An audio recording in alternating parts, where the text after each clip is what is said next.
Oke, teman-teman, di video kali ini kita akan belajar tentang bagaimana cara menetapkan durasi pekerjaan, durasi suatu pekerjaan, teman-teman ya.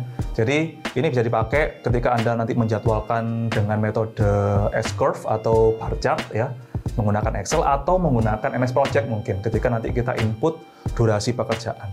Nah, teman-teman, di setiap suatu pekerjaan itu memiliki analisa harga satuan ya.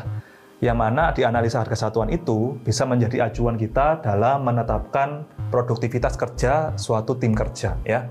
Nah, di kasus kita sekarang kita coba menetapkan durasi pekerjaan berdasarkan SNI. Nah, tapi ini kadang juga tidak sesuai dengan aplikatif di lapangan ya. Cuman kalau secara teoritis, misalkan Anda masih mahasiswa, ini mungkin bisa dipakai untuk Anda gunakan dalam proses skripsi atau tugas akhir mungkin ya. Nah, kalau di lapangan sendiri terkadang durasi itu sudah based on experience ya, dari pengalaman-pengalaman sebelumnya mereka udah bisa pernah tahu, oh pasangan dinding itu satu hari berapa sih. Nah, itu sudah ada experience-nya. Tapi buat Anda yang belum punya experience atau belum punya pengalaman atau Anda mungkin masih mahasiswa yang masih belajar, bisa pakai tips yang ini ya. Misalkan teman-teman ya, di sini saya punya kasus pasangan dinding lagi teman-teman ya, yaitu di mana koefisiennya kita sudah punya mandor, pekerja, tukang batu, dan kepala tukang. Di kasus kita sekarang, kita coba mengestimasi berapa sih waktu yang diperlukan untuk memasang bata, misalkan, dengan volume pekerjaan misalkan 100 meter persegi gitu ya. Misalkan 100 meter persegi bata. Nah, di sini, yang pertama kita lakukan adalah kita harus mencari tahu berapa sih produktivitas idealnya tukang batu, teman-teman ya. Nah, dari hasil analisa ini, tukang batu, teman-teman, itu mendapatkan koefisien 0,1 ya. Yang artinya apa?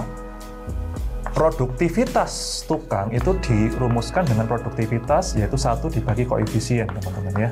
Jadi, kalau saya punya koefisien 0,1 dari tukang batu, maka 1 dibagi 0,1 hasilnya 10 meter persegi ya, per hari. Nah, artinya apa? Idealnya tukang itu satu hari bisa dapat 10 meter persegi untuk pasangan bata dengan syarat dia cuma masang doang ya, tidak ikut mencampur spesi, tidak mengambil bata ya, dia fokus aja untuk bikin pasang bata. Jadi dia sudah ada pekerja yang bantu dia untuk ngambilin bata sama ngambilin adukan spesi. Ya, dia tinggal pasang doang. Jika dia konsisten memasang itu selama jam kerjanya dia dari pagi sampai sore, rata-rata dapat 10 meter persegi. Nah, segini. Nah, jadi kalau misalkan ada tukang yang memiliki produktivitas lebih dari 10 meter persegi, berarti dia cukup bagus ya. Kita bisa gunakan dia terus-menerus. Tapi kalau dia itu di bawah 10, misalkan 7 ya, 5, itu berarti produktivitasnya sangat kecil ya. Tukangnya berarti kurang produktif. Nah, dengan asumsi seperti ini teman-teman ya, 10 meter persegi per hari, maka kalau misalkan saya punya pasangan dinding 100 meter persegi, berarti durasinya adalah durasi ya, yaitu volume pekerjaan dibagi produktivitas. Nah, volumenya 100 meter persegi, produktivitasnya 10 ya, sehingga ketemu 10 hari.